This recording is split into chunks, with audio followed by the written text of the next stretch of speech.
Hey, what's up? I just wanted to do a quick video kind of unloading all my knowledge of how I film my cycling videos, especially the ones with a helmet, gimbal mount inspired by Terry B, like the Hotline style videos. So over the past couple years, I've really figured out how to perfect that filming style, I think. And I'm really happy with a lot of the results that I'm getting now. So I just wanted to run over what I use, what settings I use, the gimbal, everything like that, post-processing, stuff like that. So I use a GoPro 11, and the main idea of how to get your footage to look really good on GoPros is to manually select every setting that you can. If there's a setting where you can set it yourself based on, the environment that you're shooting in, absolutely do it, because that is how you get your footage to look really good. So you're gonna want to shoot in full frame, because that will allow the stabilization program to smooth it out really well by taking advantage of that full resolution, full aspect ratio. So I shoot in 5K, the highest res, 24 FPS, just because 24 FPS is like the cinematography standard. It's what kind of is agreed upon for like movies. It just looks good for whatever reason, gives you that cinematic look.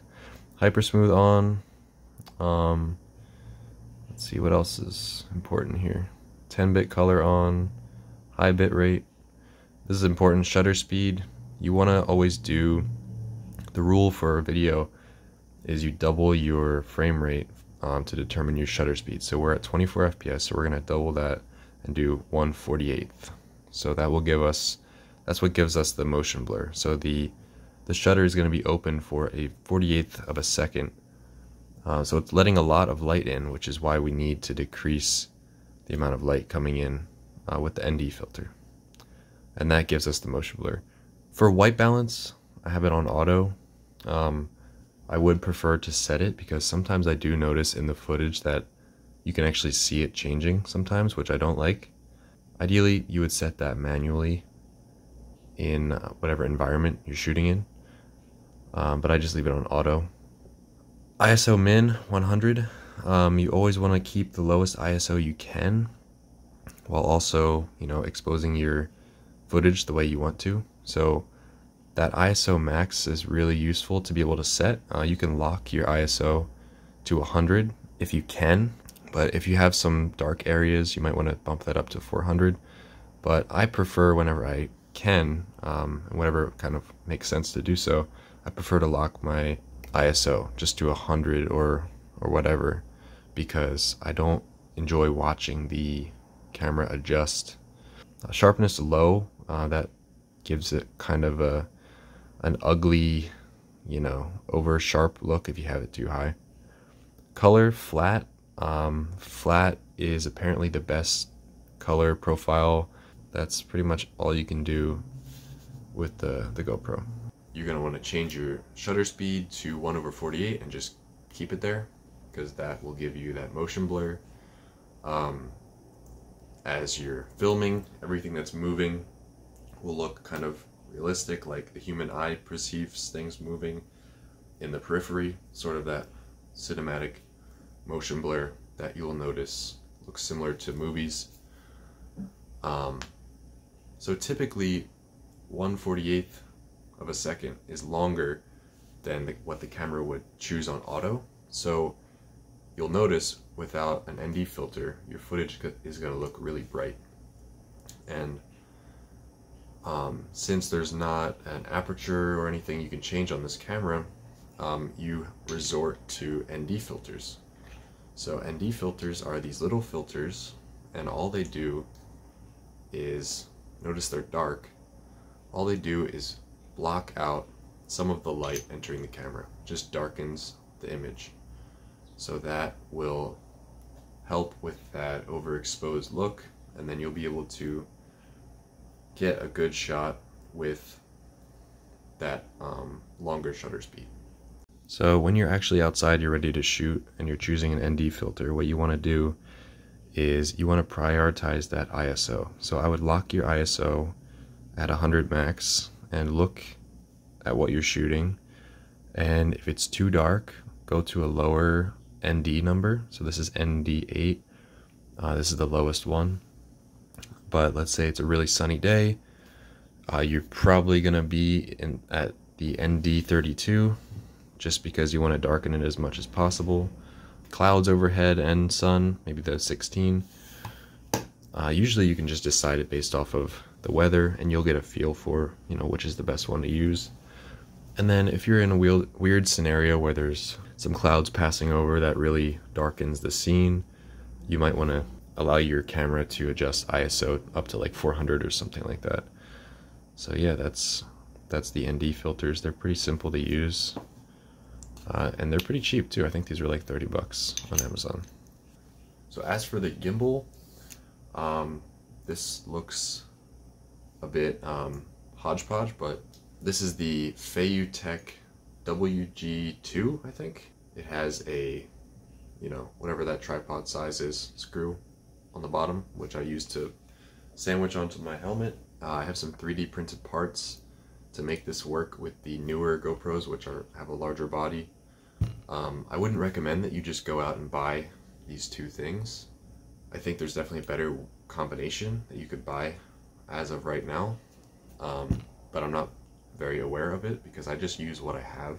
But I think if you buy one of the smaller, newer GoPros and one of Feiyutech's newer gimbals, I think they just work together. But I have not done that research because I want to avoid buying new stuff. Obviously I already have this stuff, but do your own research if you're gonna go and buy these two things. As for mounting it to my helmet, obviously you're gonna put the GoPro in there, and then I just have a screw and a washer that's bent to kind of conform to the shape of my helmet. Just screw it in from the bottom, and it perfectly sandwiches on the top of my helmet. I put a little bit of tape on my helmet just to build up a base for it. So it just sits on there with the screw in from the bottom. As for the audio is something I'm definitely looking to improve. But literally what I use is, whoever I'm filming, I give them my phone with wired Apple earbuds plugged in, recording a voice memo on my phone. They have the wire going through their shirt, and then I have pillow stuffing, which is like my makeshift dead cat, I think is what they call it in the cinematography field, that just basically deletes that wind noise out of the microphone, most of the time anyway. So that I just have around the microphone on the actual wire, and then I just clip it to them. So it works. It allows me to avoid buying like $100, Rode clip-on microphone. So as for what I do in post, I throw my footage onto my computer, and there's a program called Real Steady from GoPro that's $100 that stabilizes your footage, and then you can export it out of their program and do whatever you want with it. But there's a alternative to that program that's free to use called GyroFlow, and it does the same thing and does it probably better because there's a lot of settings you can tweak in it. So I just throw my footage into GyroFlow. I put it to like 0.2 stabilization, and that just gets the shakes and bumps out.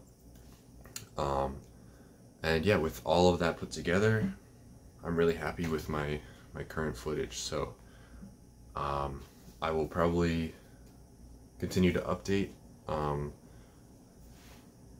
If I come up with anything new or any new developments in this process, maybe I'll post another video like this.